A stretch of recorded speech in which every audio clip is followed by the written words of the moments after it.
Práctica. Levanten la mano los del caso A, por favor. Grupo A que hace caso 1, levanten la mano.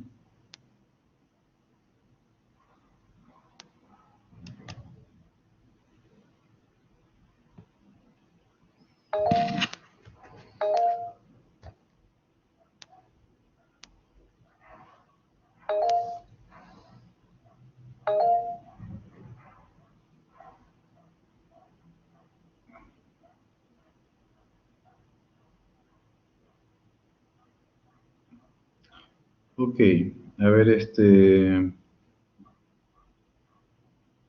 Dani lee el caso. Ok, doctor.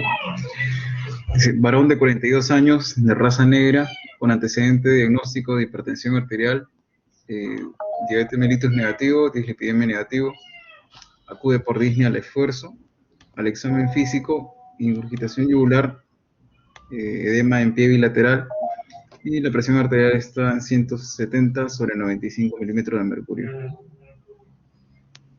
Muy bien. Escribe acá tu diagnóstico y tratamiento arriba, Dani. Ok, doctor. Y, ¿Podría hacerme moderador, por favor? sí, verdad. Álvaro, tú vas a hacer lo mismo, en la parte de abajo, por favor, ¿ya?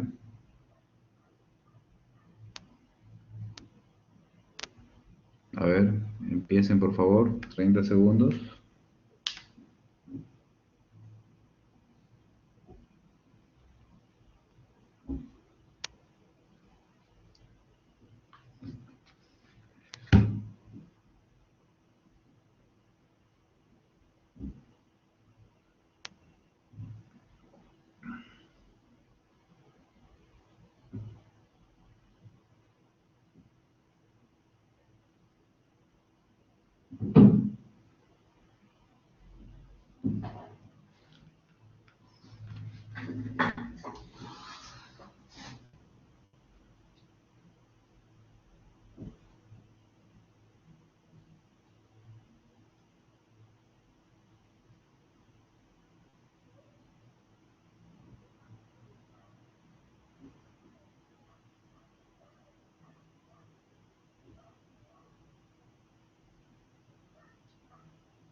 Ok, ¿ya? ¿Ya terminaron? Dani.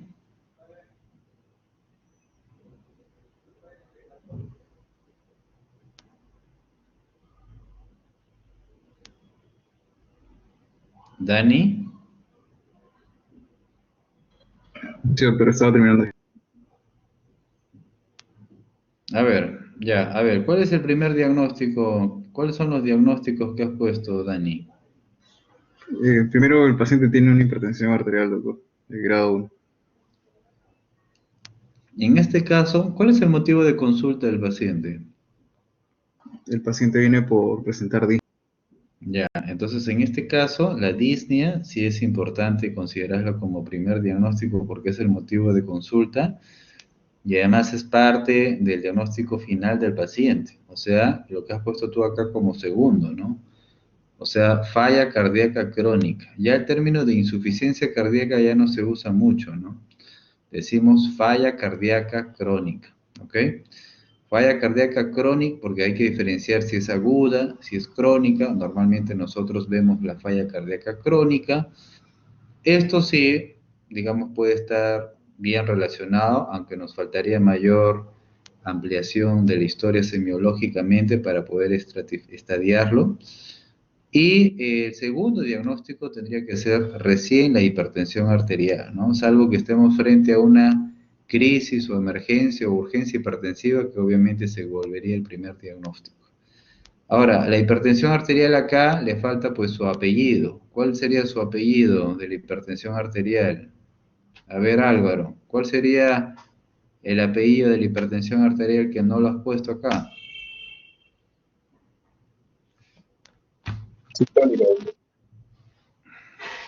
No, a ver, Jean-Paul Martínez, ¿qué nos dices?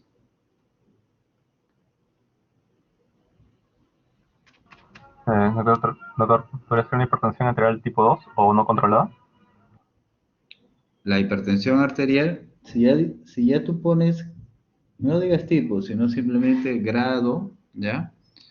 O estadio 2 grado, ¿no? Entonces, si ponemos hipertensión arterial grado 2, ya se sabe que la presión está por encima de 160 y menos de 180, que ya sería propiamente una crisis o emergencia o urgencia. Entonces, ya eso es orientativo, ya está de más ponerlo controlado. Entonces, acá faltan poner esas disquisiciones, ¿ok? Entonces, aquí falta poner, bueno, el orden del diagnóstico, me falta poner, bueno, hay que poner falla cardíaca, falta poner el grado, ok. Luego, el tratamiento. A ver, Dani, háblanos sobre el tratamiento que le has dejado al paciente. A ver. Bueno, le di el clorotiazida porque, según la teoría, por ser el paciente de raza negra, era mejor darle diuréticos tiazídicos, ¿no? Entonces, lo primero que pensé fue en clorotiazida, ¿no? Darle 25 miligramos, una tableta vía oral cada 24 horas. Ya, pero no digas según la teoría, ¿no? O sea, puedes decir que en la teoría se nos ha referido, porque eso es una información que tienen que ustedes contrastar, que en realidad es lo que deberían de responder, que esa es una recomendación del Joint National Committee, ¿ok? O de la JNC si quieren. O es una recomendación basada en evidencia de la guía del Joint National Committee en el que establece que los pacientes de raza negra pueden ser susceptibles de iniciar tratamiento con diuréticos tiazídicos. Ya, a eso me imagino que te refieres. Que por si acaso en nuestro medio lo que hay es hidroclorotiazida, no clorotiazida, sino hidroclorotiazida, ¿ya? Ok. Bueno, o sea, por esa razón entiendo que estás colocando eso. Sí, y también porque disminuye el Hidroclorotiazida, edema. 25 miligramos una tableta bioral cada 24 horas. Ok. ¿Cuáles son las dosis antihipertensivas de la hidroclorotiazida y por qué es antihipertensiva? A ver, Dani, tú mismo. Bueno, las dosis, por lo que había leído, las dosis iniciales eran de 25 miligramos al día, ¿no? Y máximo podías dar hasta 50. A ver, Álvaro, ¿tú qué dices? La dosis, claro, sí, de 25 hasta 50 miligramos, pero el porte no está explicado. No, la dosis antihipertensiva ya está establecida en 12,5 miligramos. Yo le puedo incrementar la dosis si es que además también estoy buscando un efecto diurético. Es diferente. Ahora, ¿cuál es la razón o el sustento farmacológico para que la hidroclorotiazida tenga efecto antihipertensivo? A ver, Jean-Paul, ¿qué nos dices? Eh, sí, doctor. En este caso, bueno, la hidroclorotiazida es un diurético, ¿no? Que va a incrementar lo que es la eliminación de sodio y de agua, ¿no? Entonces, disminuyendo el volumen, en este caso, de sanguíneo, entonces, bajo ese mecanismo reduce lo que es la presión arterial. Ya, ese es un mecanismo que en efecto obviamente explica lo de la acción de la hidroclorotiazida, pero ojo, no olvidar que en lo sucesivo también se ha visto un efecto, pero más que la hidroclorotiazida, otros diuréticos tiazídicos como la indapamida para disminuir el tono vascular también, ¿ya? Ok, bueno, entonces ustedes están colocando 25, pero ya acabo de hacer una observación. Y luego pregunto, Dani, A ver, y luego he puesto verapamil 80 miligramos, una tableta diaria cada 12 horas. A ver, explícame por qué colocan eso. Porque los bloqueadores de canales de calcio también, son la evidencia, son mejores para pacientes que tienen, pacientes de raza negra, ¿no? ¿Y por qué no escoges nifedipino, anlodipino, diltiazem? ¿Por qué verapamilo?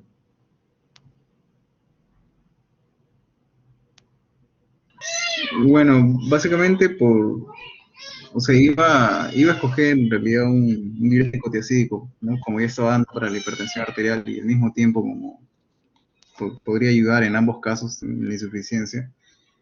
No me das Bueno, una entonces, respuesta. A ver, Álvaro, Porque puede producir edema, doctor. ¿quién puede producir edema? El diantacén, el amlodipino, el nifedipino producen edema, a diferencia del verapamil. No, el que está reportado que en forma más prevalente puede producir edema es el anlodipino. El nifedipino, en cambio, puede producir flashing, rubefacción. O sea, cada calcio antagonista normalmente tiene mayor prevalencia de efecto adverso. Pero igual la pregunta es, o sea, por esa razón, que además está errada, ¿escoges verapamil o no es por ninguna otra razón? O sea, según lo que sí, te entiendo, le escoges para evitar el efecto adverso del resto. O sea, no es que le indicas por alguna propiedad inherente beneficiosa del verapamilo. no, o sea, también porque se usa el verapamilo en la hipertensión arterial, ¿no? O Ya, sea, pero el paciente aparte está, tiene, ¿cuál es el primer diagnóstico del paciente? bueno, el número uno, como usted dice, ¿no? La disnea, porque eso es por lo que viene el No, paciente, ¿no? diagnóstico. El primer diagnóstico es falla cardíaca. Falla Entonces cardíaca. se Ajá. supone que yo debo de mi tratamiento y mi repertorio debe ser bajo la consigna de falla cardíaca. A ver, Horacio. A ver, ¿tú qué opinas, Horacio?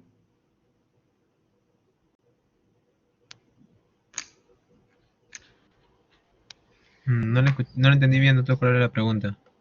¿Tú qué opinas? ¿Qué opinas de lo que estamos hablando?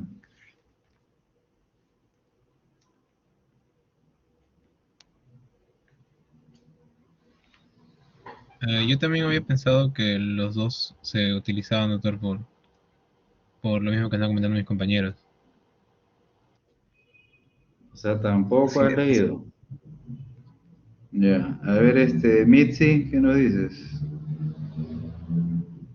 Bueno, doctor, yo leí que, bueno, que se debería dar una terapia combinada en el caso del paciente, ¿no? Y bueno, se podría utilizar, como dijeron, ¿no?, mis colegas, un tiacídico y en vez de un bloqueador de calcio, doctor, de canales de calcio, yo preferiría utilizar un YECA. ¿Por qué? Porque es un paciente que está con insuficiencia cardíaca, ¿no? O con falla cardíaca y utilizaría el captopril, doctor. El cactopril. Ok, ¿por qué cactopril dices? Bueno, doctor, lo que leí es que los IECAS tienen mejor respuesta en lo que es falla cardíaca que un bloqueador de calcio, doctor. O sea, tú dirías, tú tratarías con el IECA y con qué más? Y con un tiacídico, doctor. Y con un tiacídico, ok. A ver, ¿qué hemos dicho del tratamiento de la falla cardíaca crónica, estadio clínico C, que es el sintomático? Hay una terapia cuádruple básica para respetar. En esa terapia cuádruple de la falla cardíaca se supone que yo utilizo ¿qué tipo de diuréticos? Diuréticos de ASA. Eso es lo que yo tengo que utilizar. ¿Ok? Diuréticos de ASA. Por ejemplo, furosemida de 40 miligramos vía oral, una tableta cada 12 horas. Entonces usted me puede preguntar, ¿y el doctor, entonces la hidroclorotiazida, le vas a dar doble bloqueo diurético? ¿Es refractario el paciente? ¿Tiene resistencia para darle doble bloqueo? No. Entonces el tratamiento simplemente recae en el diagnóstico. ¿Diagnóstico cuál es? Por eso es importante el orden, ¿no? Falla cardíaca, furosemida, diuréticos de ASA, ¿ok? Entonces la hidroclorotiazida ya no. Doctor, ¿es de raza negra? Sí, pero tiene falla cardíaca, furosemida. Segundo, y además que igual estás dando un diurético. Ya. Lo segundo, ¿cuál es? Lo segundo es de que al paciente, ¿qué más dicen los criterios que hemos visto en teoría? Tenemos que darle al paciente, ¿qué cosa? Como su compañera justo está diciendo, ¿no? Muñeca. Su compañero está diciendo que deberíamos darle un IECA, ¿no? O sea, por ejemplo, le podríamos dar Captopril, se me ocurre, ¿ya? Le doy dosis contra el remodelamiento miocárdico que tiene falla cardíaca, o sea, la cuarta parte, 6.25, o le doy dosis antihipertensivas como 25 miligramos.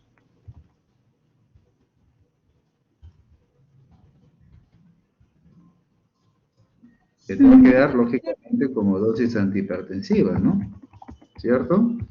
Entonces, tranquilamente le podría dar una tableta bioral, 25 miligramos de una tableta bioral cada 8 horas. Ahora, ¿qué me dice sobre, sin perder de vista el manejo de la hipertensión arterial? Que la terapia debe de ser combinada. Así que si la terapia es combinada, entonces ya no solamente le podría dejar Captopril, sino yo lo podría asociar con otro antihipertensivo. ¿Qué antihipertensivo le podría dar? A ver, Lucero.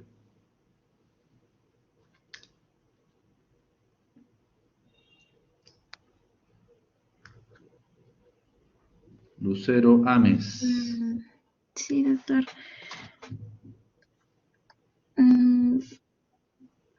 ¿Le podría dar algún bloqueador de canales de calcio? ¿Por qué?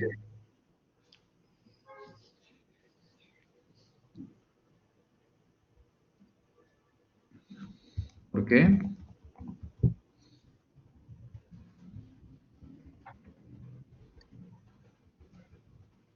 Porque la recomendación para manejo de la hipertensión dicen que la terapia debe ser combinada y si es de raza negra, o le das una tiazida, que en este caso ya no cabe porque ya listo el diurético de asa, o le das un calcioantagonista y que en este caso sí que lo podrías indicar. Amlodipino de 5 miligramos bioral cada 24 horas, por ejemplo. ¿Qué más, Lucero? Me falta agregar acá. Si yo dije terapia cuádruple, 1, diurético de asa, 2, IEC. ¿Qué es lo otro que falta agregar acá? Acá lo que falta agregar es la espironolactona, ¿ok? 25 miligramos bioral cada 24 horas, por ejemplo. Y lo otro que falta agregar acá, ¿cuál es? Los beta bloqueadores, pero que en este caso, si el paciente ahorita está descompensado, probablemente no le vaya a indicar aún, sino hasta descongestionarlo dándole el diurético de asa. Cuando un paciente tiene falla cardíaca, tiene sobrecarga de volumen, congestión alveolar, hace hipoxemia. Cuando tu cuerpo hace hipoxemia, trata de buscar un mecanismo compensatorio como taquicardia. Si tú bloqueas la taquicardia compensatoria en ese momento es contraproducente. Por eso es totalmente contraproducente que indiquen verapamilo porque es el de mayor bloqueo de la conducción nodal. Y además que eso no lo hemos referido en clase para terapia de los pacientes con falla cardíaca. Primero, la terapia cuádruple. Después, ya, dijimos, bueno, si los pacientes hipertensos y que luego diagnostican falla cardíaca toman calcio antagonistas, por supuesto que lo puedes dejar, pero normalmente ahí estamos hablando del amlodipino, o sea, de un dihidropiridínico de primera generación, no los dihidropiridínicos. ¿Ya? No dihidropiridínicos, esos no. Muy bien, bajen la mano, por favor, este grupo. Doctor, una pregunta. ¿La espironolactona de cuánto le tenemos que dar? De 25 miligramos, o sea, una dosis mínima y de ahí le van subiendo progresivamente, Gracias. según tolerancia del paciente. Ok. A ver, levante la mano el grupo 2, grupo B.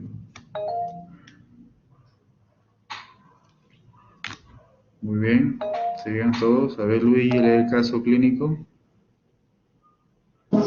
Disculpe, doctor, ¿se me escucha? Sí. Bueno, el caso 2 es mujer de 45 años con antecedentes diagnóstico de diabetes mellitus, gota, ácido úrico 8 miligramos de decilitro, creatinina 1.8 miligramos por decilitro, proteinuria 350 miligramos por 24 horas, en 24 horas, recibe un tratamiento con y acude por cefalea o lectaniana pulsátil, ¿no? Presión arterial 210 sobre 110 milímetros de mercurio, describe el régimen del tratamiento, ¿no? Lo dice el Muy bien, paciente hasta sale de ahí. alta. Hasta ahí nada más. Ok, a ver, escribe igual acá arriba tu diagnóstico y tu tratamiento. Igual Andreas lo acá abajo, ¿ya?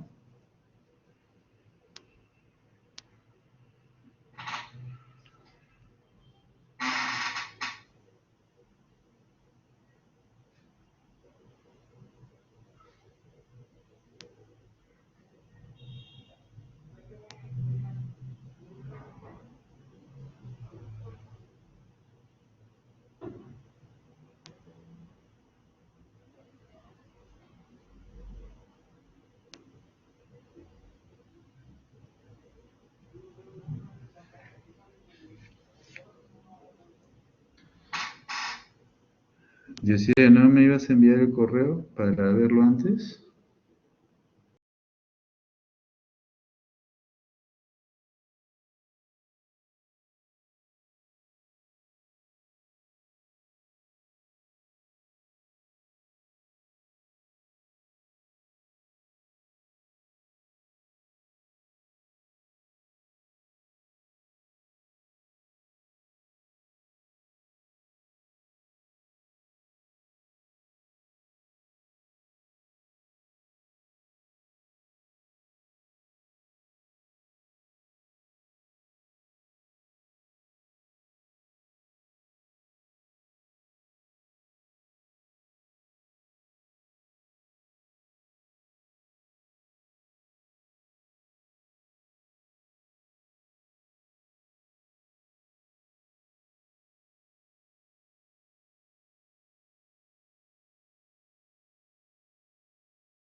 Muy bien, a ver Luigi, a ver, explícanos tus diagnósticos.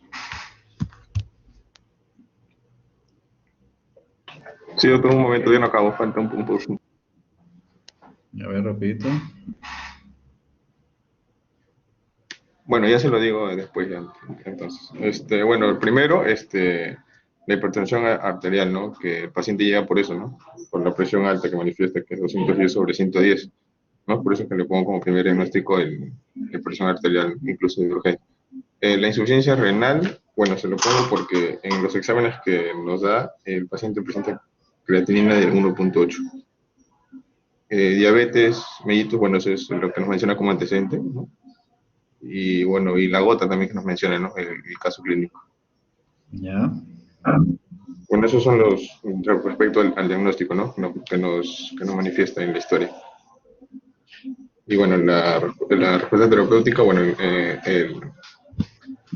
el captopril sublingual, 25 miligramos una tableta bioral, ¿no? De urgencia, ¿no? Está porque, bueno, cuando yo roté en la especialidad de cardiología, el doctor llevó un caso y me dijo que así se trataba cuando superaba, por lo general, personas la presión arterial superior a 180 sobre 110, ¿no? Era como se trataba de urgencia hasta estabilizarlo y luego A ver, un ya... momentito, un ratito, un momentito, que ahí no sé qué ha pasado con el audio. Un momento. ¿Me escucha?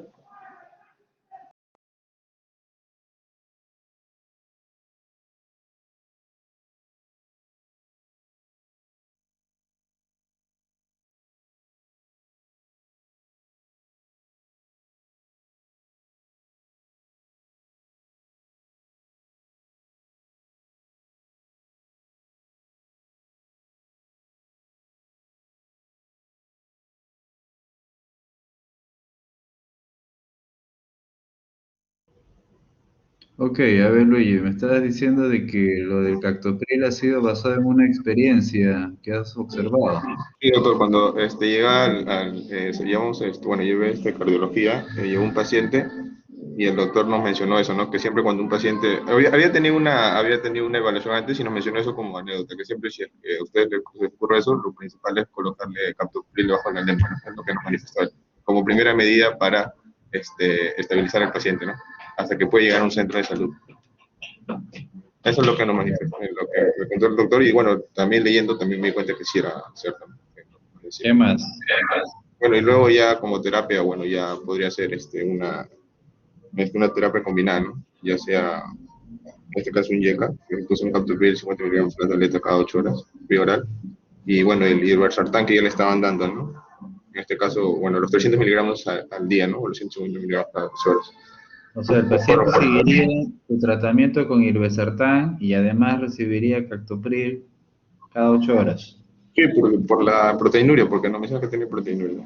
Ya. A ver, Andrea, ¿tú qué nos dices? Ya, diagnóstico, crisis hipertensiva, diabetes, nefropatía diabética, gota. A ver, tu tratamiento, explícanos. Sí, doctor, bueno, se le da captopril 25 miligramos porque es bueno, 2 tabletas, porque su dosis inicial es de 50 en caso de crisis hipertensiva. Y bueno, se da captopril porque según la guía o artículos que he leído, mencionan que es el tratamiento de elección ante una crisis hipertensiva. Y bueno, si es que no disminuye la crisis hipertensiva o la hipertensión con esa dosis que he dado, dicen que se puede dar también otra vez la dosis de 50 miligramos y se puede repetir cada 30 minutos. Porque igual su mecanismo, bueno, su acción de captopril es de 15 a 30 minutos, ¿no? Y su máximo efecto hipotensor es hasta de 50 a 90 minutos. ¿Qué más? Bueno, también habían hablado acerca de que se le podía dar nifedipino según artículos, pero mencionan que no, porque produce un descenso tensional muy brusco y puede causar un riesgo de isquemia. Entonces, por lo tanto, le dan captopril en caso de crisis hipertensiva. Ya, ¿y después qué has puesto? Yo puse el otro, luego de como el paciente sale de alta con 135, 85, y después regresa y se le, bueno, eleva la presión de 165/85, mencionan que, bueno, según la guía, dice que para alcanzar los objetivos de la presión arterial recomendada para pacientes, como este paciente tiene nefropatía diabética o enfermedad renal crónica, se va a requerir un tratamiento combinado de bloqueador del sistema renina-angiotensina junto a un bloqueador de canal de calcio o, en este caso, un diurético. Pero a este paciente no se le puede dar un diurético porque este paciente presenta gota y está contraindicado. ¿Por qué está contraindicado? Porque el paciente, o lo que yo leí según la guía, era que como el paciente presenta gota, es una contraindicación absoluta, por eso no se le da diurético. ¿Y por qué? Porque el paciente presenta gota. Ya, pero ¿cuál es el motivo que en la gota no le puedes dar un diurético tesídico?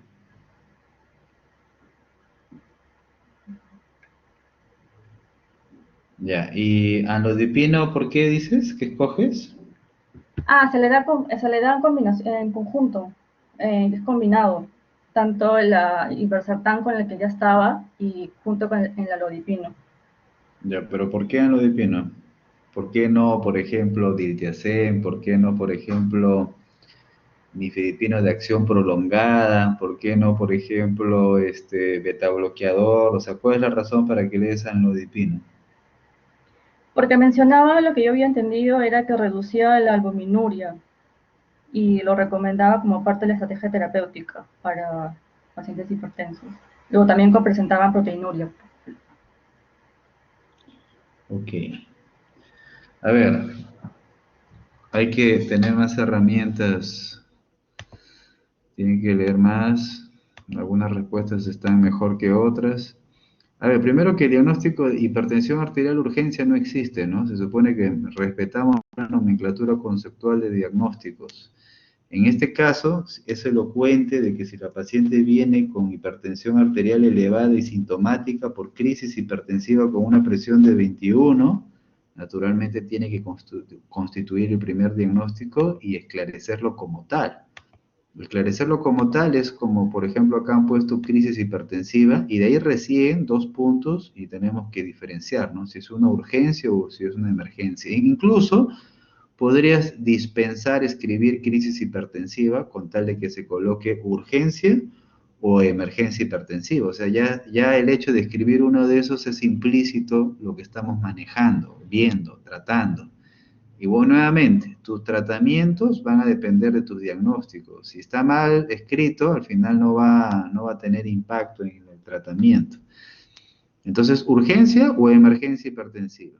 A ver, Karen, ¿qué sería? ¿Urgencia o emergencia? Doctor, una urgencia hipertensiva.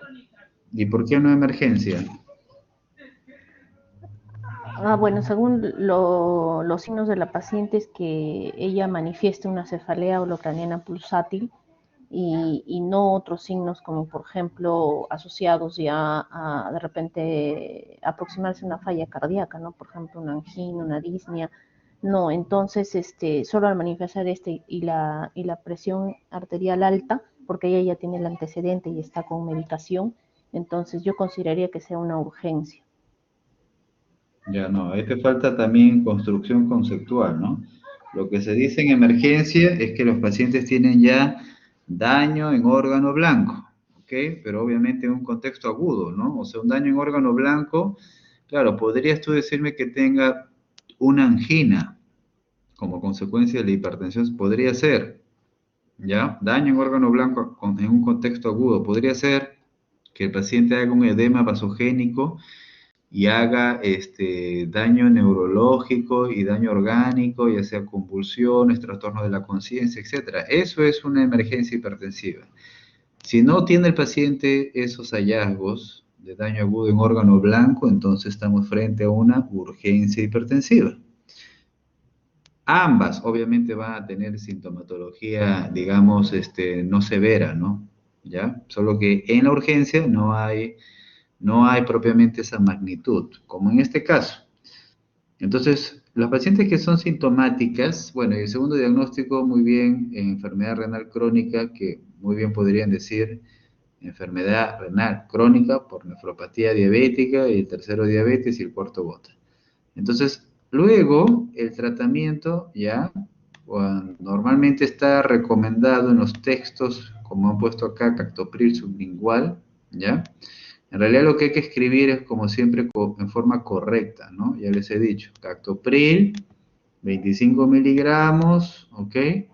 Una tableta molida sublingual, ¿ya? Acá falta una tableta molida, falta decir sublingual. Urgencia no existe. Vía, si quieres poner, si habrás querido poner staff tal vez en ese momento. Y acá estás poniendo sublingual o estás poniendo vía oral, ok.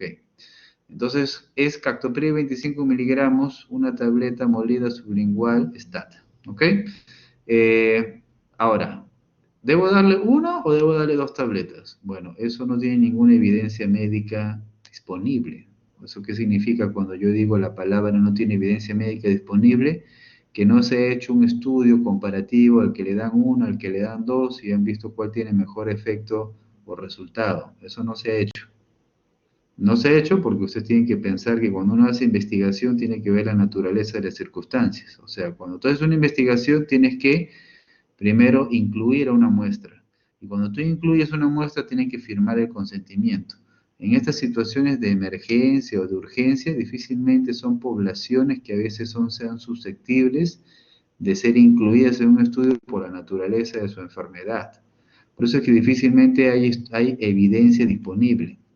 Eso significa cuando uno dice la palabra no hay evidencia. En la práctica, por supuesto que utilizamos entre 1 a 2 tabletas. Solemos utilizar una, ¿ya? Porque a veces con una tableta es suficiente. Recién incrementamos a 2 cuando a veces vemos de que la paciente en los siguientes 15 minutos no ha tenido todavía un efecto terapéutico, porque esto ya normalmente en ese rango de tiempo ya podríamos ver un efecto. Hay estudios, sí, que han tratado de comparar la vía sublingual con la vía oral, ¿ya? Pero habría que ver igual cómo fueron incluidos esos pacientes, en las que no han encontrado mucha variación o mucha diferencia entre una administración u otra, dando a entender que la biodisponibilidad no sería tan diferente, pero desde el punto de vista farmacológico, plausibilidad lógica, científica, en realidad sí podríamos presuponer que sí es diferente. Y además porque, vuelvo a reiterar, de que no es que haya una evidencia pues rigurosa que nos diga que debemos de utilizar vía oral, eso no existe. ¿Ya? Hay algunos estudios, reportes que han tratado de comparar eso, es diferente. Ahora, ¿por qué la vía sublingual en teoría es superior a la vía oral? A ver, Sandra, ¿qué nos dices? Sandra, Por por el tiempo de absorción de la llegada a a la vía sanguínea. no, pero esa no es la razón principal. No, a ver, Isaac, ¿cuál sería? Sí, doctor. Bueno, lo que sería es que no se va a desarrollar el metabolismo de primer paso hepático, ¿no? Desde el punto de vista farmacocinético. Y eso podría favorecer la biodisponibilidad y el tiempo de inicio inmediato. ¿Por qué se va a evitar el metabolismo del primer paso hepático? Por la vía sublingual. ¿Por qué? ¿Isaac?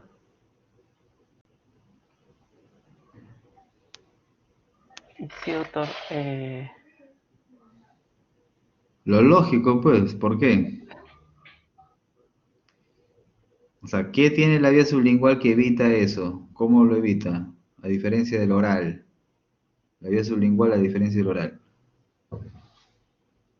Porque en la vía oral estás consumiendo la tableta, estás ingiriéndola por vía oral y tiene que atravesar el proceso de absorción. Y una vez que se absorbe, como cualquier medicamento, va por la circulación portal, pues, o sea, llega al hígado.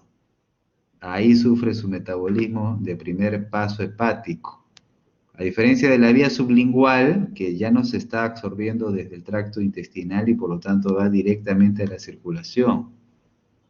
Así, nada más, es algo lógico. Entonces, naturalmente, evidentemente la biodisponibilidad y el tiempo de acción va a ser, entendemos, farmacológicamente precoz por la vía sublingual. Así que está claro de que sí, muy bien se podría indicar esto, pero con las correcciones que estamos mencionando, ¿ok? Ya, luego, el paciente tiene nefropatía diabética. Claro está de que su tratamiento que venía tomando Dirbesartán en realidad no es que esté mal indicado, sino bien indicado.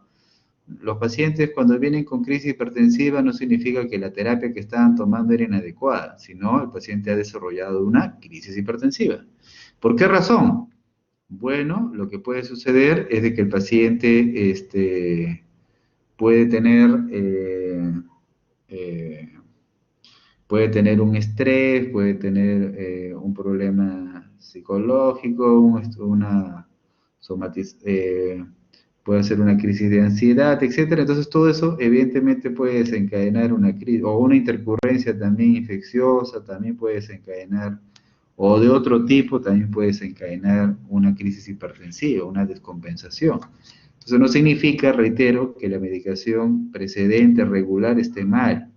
Y además, porque ustedes tienen que decir, ¿no? La terapia indicada según el Joint National Committee o según la evidencia clínica, la evidencia disponible, es de que en el grupo de pacientes con nefropatía diabética debe de elegirse una terapia con antagonistas de los receptores angiotensinados.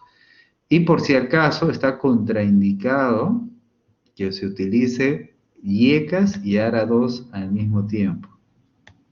Está contraindicado, porque eso reduciría ya demasiado la presión intraglomerular y reduciría el filtrado. Así que sí puedo dejar el Irbesartán, aunque acá lo has escrito mal, tienes que poner 150 miligramos vía oral cada 12 horas. Y el anlodipino, Bueno, y de ahí lo que tendrían que decir, bueno, doctor, como es un paciente con hipertensión, requiere terapia combinada, como está recomendado en evidencia, en las guías clínicas, en la guía de la Sociedad Internacional de Hipertensión, en el Joint National Committee, o sea, tienen que explicarlo así. Terapia combinada. Y la terapia combinada en este caso, ¿qué tenemos? Ya hemos dicho que tenemos 4 grupos farmacológicos, ¿cierto? Tenemos el grupo de los IECAS, de los BRA2, ya, eso ya hemos hablado, me quedan solamente 2, calcio antagonistas y diuréticos tiacídicos, ¿ok? Diuréticos tiacídicos, en efecto, pero no me dijeron bien la causa, hay que tenerla en cuenta cuando el paciente tiene gota. ¿Por qué razón? Porque los diuréticos tiacídicos genera hiperuricemia. Entonces, por esa razón, así es que estaría en consecuencia elegir el calcio antagonista, que en realidad también lo puede elegir la población en general, y cómo no, en este caso, calza. Alnodipino de 5 miligramos vía oral cada 24 horas. Muy bien, podría ser indicado así también. ¿Ok? Luego dice que la paciente sale de alta con la presión de 135,85, luego 2 semanas. Bueno, lo vamos a dejar ahí ya, suficiente. Ok, bajen la mano este grupo. A ver, un ratito, un ratito, un ratito, un ratito, un ratito, un ratito.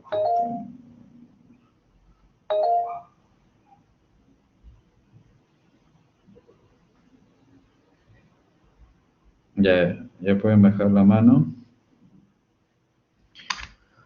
Ok, levanten la mano del grupo 3.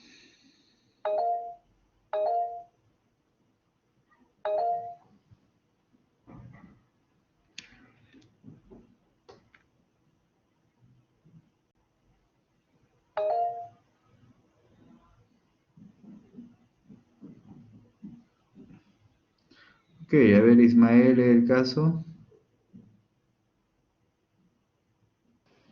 Sí, doctor. Caso 3. Paciente varón de 55 años, raza negra, con antecedente diagnóstico de hipertensión arterial, fibrilación auricular en tratamiento con amiodarona, diabetes mellitus negativo, dislipidemia positivo, triglicéridos 380 miligramos por decilitro, EKG, hipertrofia ventricular izquierda, onda R de amplitud progresiva, recibe tratamiento con hidroclorotiazida 12,5 miligramos cada 12 horas, antecedente de intolerancia a uso de IECAS por tos. Al momento de la evaluación, presión arterial 165/90, frecuencia cardíaca 80, disnea negativo, describa régimen de tratamiento un mes después de iniciar la terapia, presión Ahí, arterial. hasta ahí nada más. Ya. Muy bien, escribe diagnóstico y tratamiento, escríbelo abajo, acá, ¿ya? Ismael, Carsten, escríbelo acá arriba. A ver, empiecen, 30 segundos.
¿Ya? ¿Acabaron? Sí, doctor. Ya, a ver, a ver, Carsten, primero tú. A ver, ¿qué nos has puesto arriba? El diagnóstico es hipertensión arterial, la dislipidemia y la fibrilación auricular. Ya, cuando uno habla de fibrilación auricular, uno tiene que ponerle siempre un apellido. ¿Cuál sería el apellido acá? ¿Cuál es el apellido descriptivo de una desfibrilación auricular que nos interesa? Así como, por ejemplo, antes su compañero puso falla cardíaca crónica, NIFA tal. Hipertensión arterial, grado tal. Fibrilación auricular, Rítmica o rítmica. no, no, no. Las fibrilaciones auriculares tienen un perfil, claro, semiológico, pero para diagnóstico ya lo que nos interesa es, o sea, ya sabemos que fibrila. O sea, se supone que ya le han hecho el trazado electrocardiográfico para confirmar. Pero lo que nos interesa es la respuesta ventricular. ¿Cuánto tiene de frecuencia cardíaca?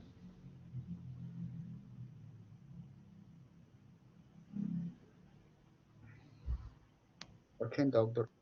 Ya, entonces tienes que poner acá con resistencia ventricular conservada. Así se pone, ¿ya?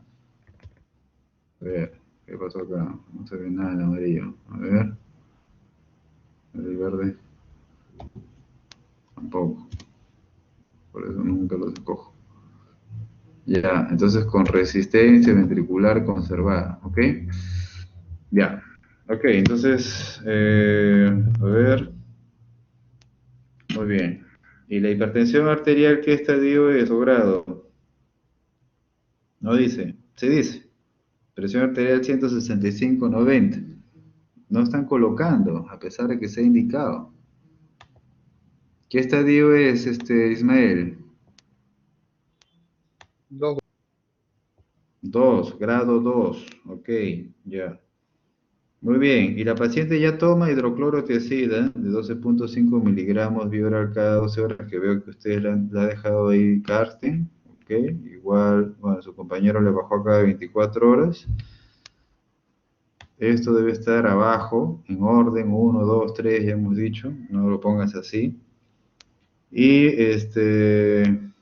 y tiene antecedente de intolerancia al uso de yecas por tos. Ok, a ver, Carsten, a ver, explica tu tratamiento, tu RP. Ya, por si acaso, no tienen que poner RP1, RP2, RP3, se pone RP como título nada más y ahí se pone numeración, 1, 2, 3, 4. A ver, Carsten, a ver, explica tu RP. Como el paciente estaba con el hidroclorotiazida, eso fue un refractario, tendría que agregarle el segundo medicamento que fue un calcio antagonista. En este caso le di amlodipino, que era un de hidro, ¿cómo es? De hidropiridina. Bueno, Dihidropiridina. Dihidropiridina. Por lo que De segunda generación. Sí, de segunda generación ya. Pero ¿por qué escoges un calcio antagonista?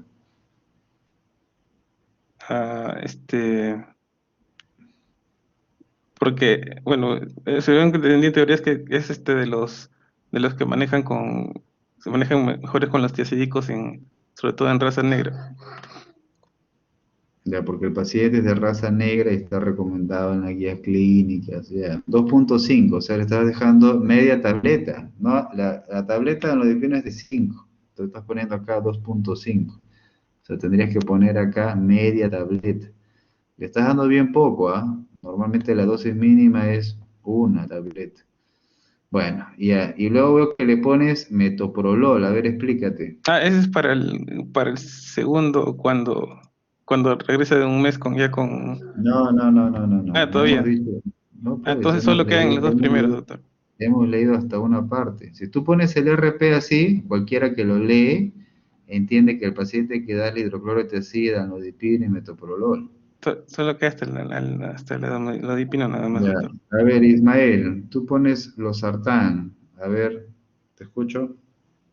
Sí, doctor. Bueno, yo leí que se le daba YECA o ARA2, que está indicado para el remodelamiento cardíaco y en este caso también el paciente tiene una hipertrofia ventricular izquierda.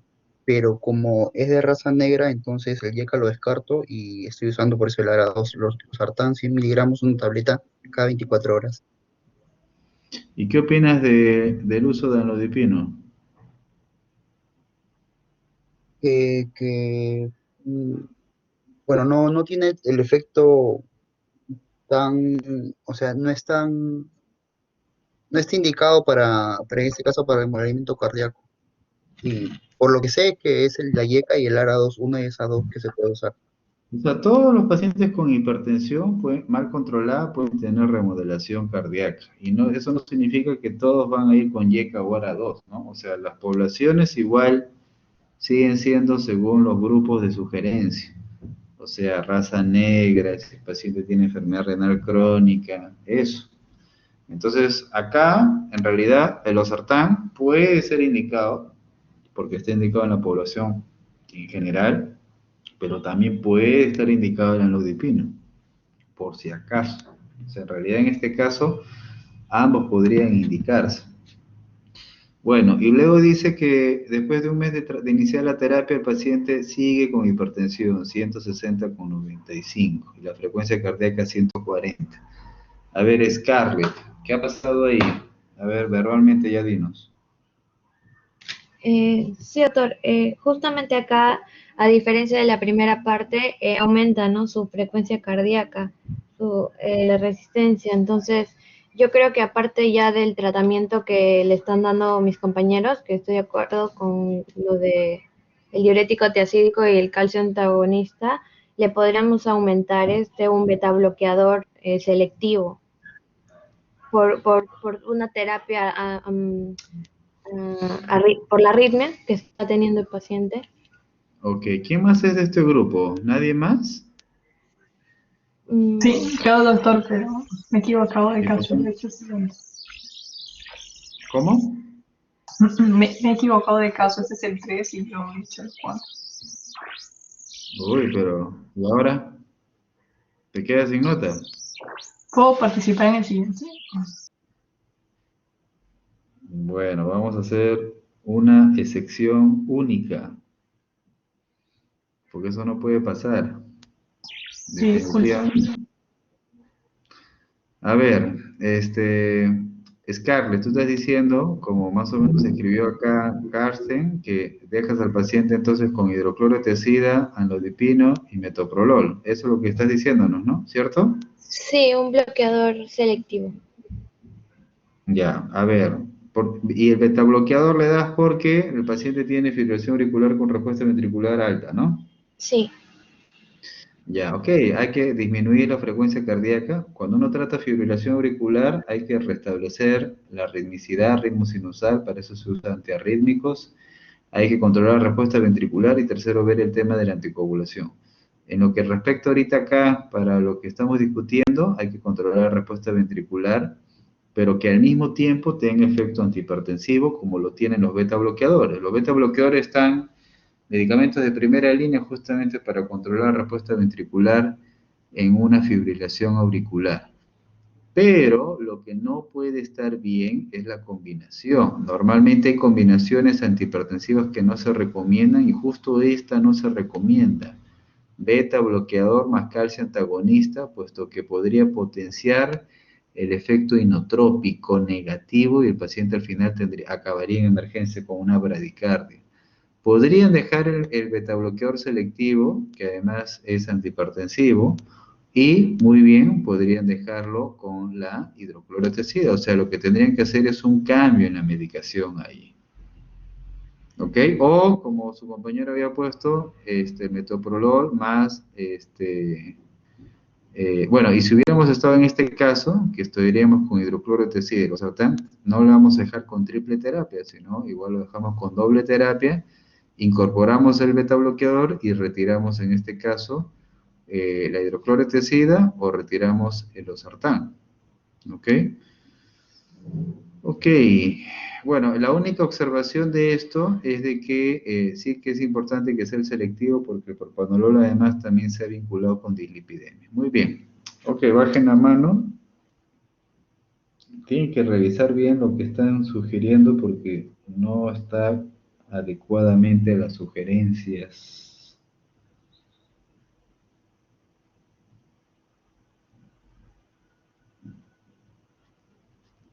Ya baje la mano este grupo, levante la mano el último grupo.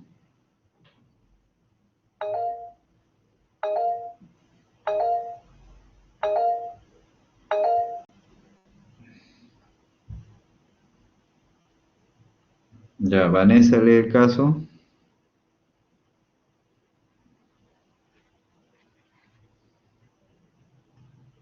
Bien, tenemos una mujer de 40 años con antecedente de diagnóstico de falla cardíaca congestiva en tratamiento con diuréticos de asa y dioxina a una dosis de 0.25 microgramos diarios. Acude por intercurrencia de fiebre, 39 grados, leucocitos en 15.000, urocultivo, tiene ecoliblé, alucinaciones visuales, habla incoherente, una presión arterial de 135-85 milímetros de mercurio, creatinina de 1.6, potasio de 3.000 equivalentes litros, no presenta ni disnea ni ingurgitación yugular. Ok, ya, escribe tu diagnóstico acá arriba, Vanessa, y tú, Giancarlos, acá abajo. 30 segundos.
Muy bien, a ver, Vanessa, explícanos, diagnósticos.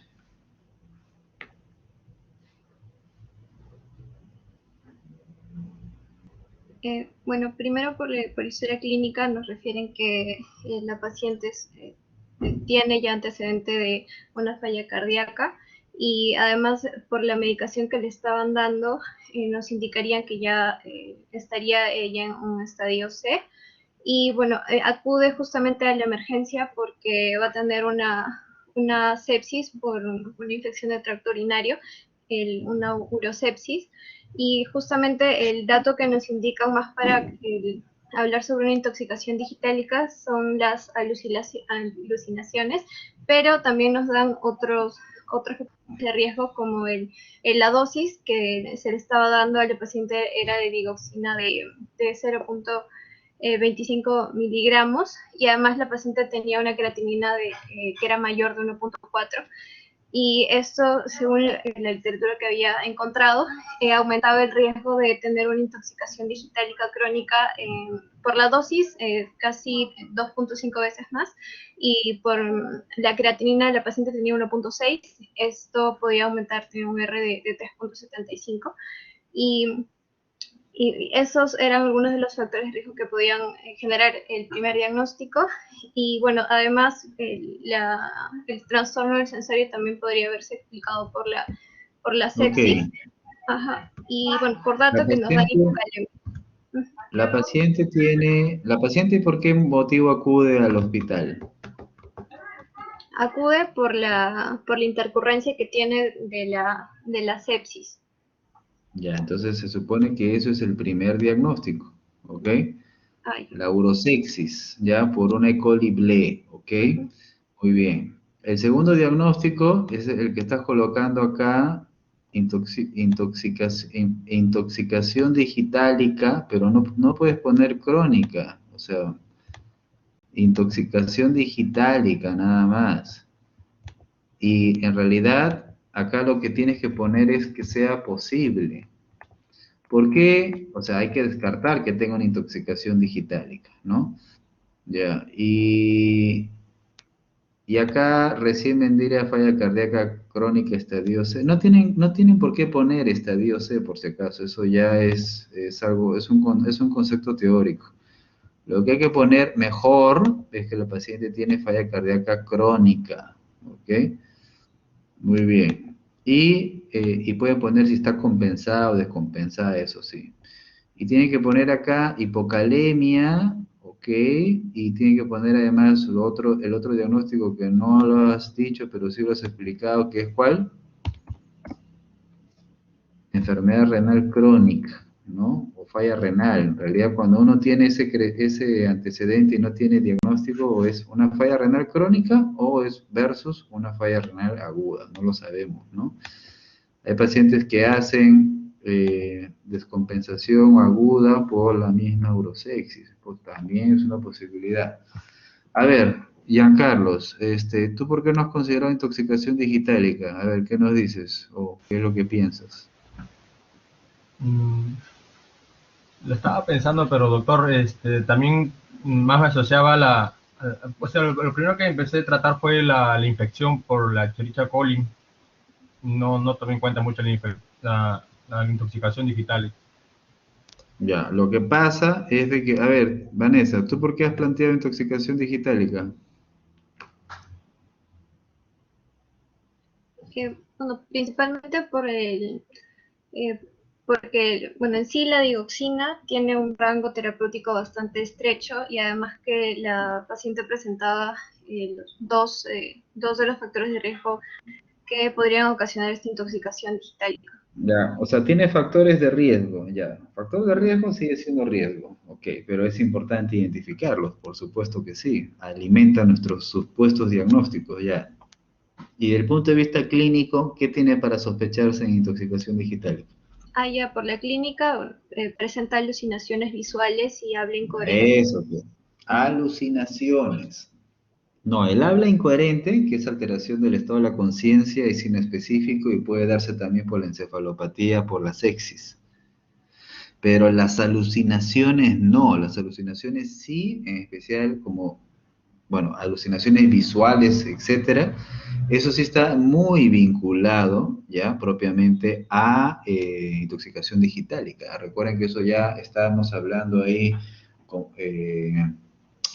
un hallazgo clínico neurológico que normalmente no se ve en los pacientes con sepsis. Los pacientes con sepsis no hacen trastornos de la conciencia, agitación, estupor, somnolencia, coma, pero no hacen alucinaciones. ¿Ok? Muy bien, así que, y además, uno, porque toma digitálicos, y tres, porque tiene factores de riesgo conducentes, sospechosos de intoxicación. Así es que lo que tenemos que hacer es sacar un ultrasonido electrocardiográfico, suspender la digoxina Y luego, bueno, acá su compañero puso la antibiótico-terapia que se discutirá en otro seminario, y luego viene ya las recomendaciones. ¿Por qué le dan furosemida 2 veces al día, Giancarlos? A ver, Vanessa, ¿tú por qué le has dado 2 veces al día?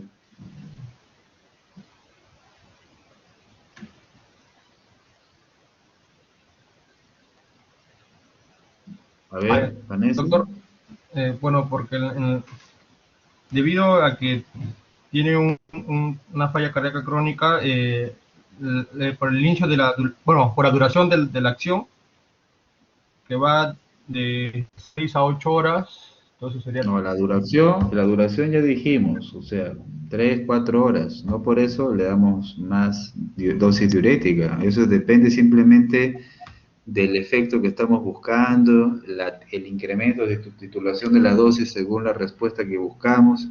A ver, Enrique Yarasca, ¿tú qué opinas?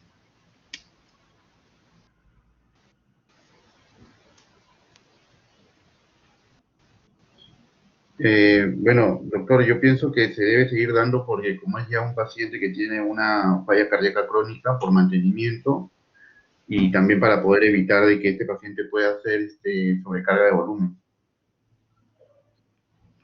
Se tiene que seguir dando, pero acá la pregunta no fue si se sigue dando, sino la dosificación que le han dado 2 veces al día, cada 12 horas, si está bien o está mal. En cuanto a la dosificación... A ver, ¿para qué se le da diuréticos de asa a un paciente con falla cardíaca crónica, Enrique? Más que todo es cuando los pacientes presentan retención de fluidos y puedan hacer congestión, ¿no? Congestión pulmonar, en este caso. Los diuréticos de asa se dan para reducir la sobrecarga de volumen. ¿Y cuál es el mecanismo de acción? ¿Cómo es que reduce la congestión pulmonar un diurético de asa, Enrique?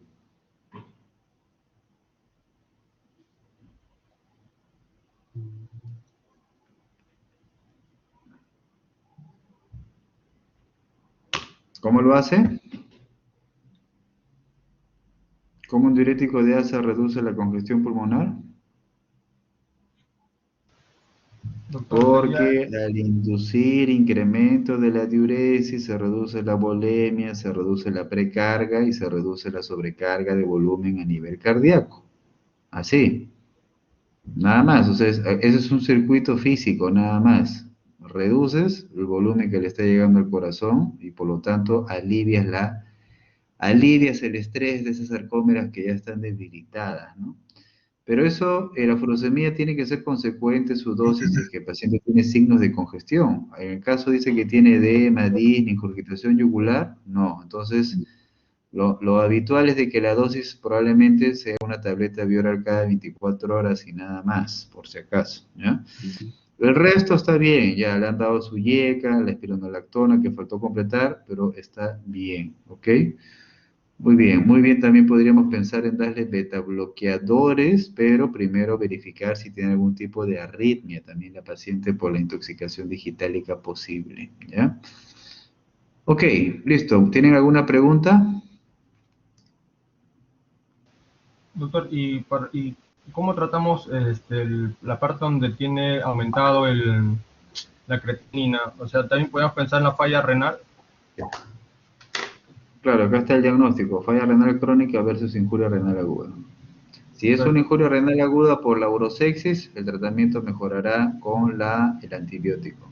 Si es una enfermedad renal crónica, simplemente es un dato, es un antecedente crónico a tener en cuenta para el resto de comorbilidad, nada más. Ya, doctor. Muy bien, listo, eso es todo, estudien, prepárense, mejoren. Ok, listo, nos vemos, cuídense. Gracias, doctor. Con permiso. Gracias, doctor. Hasta luego. Gracias, doctor.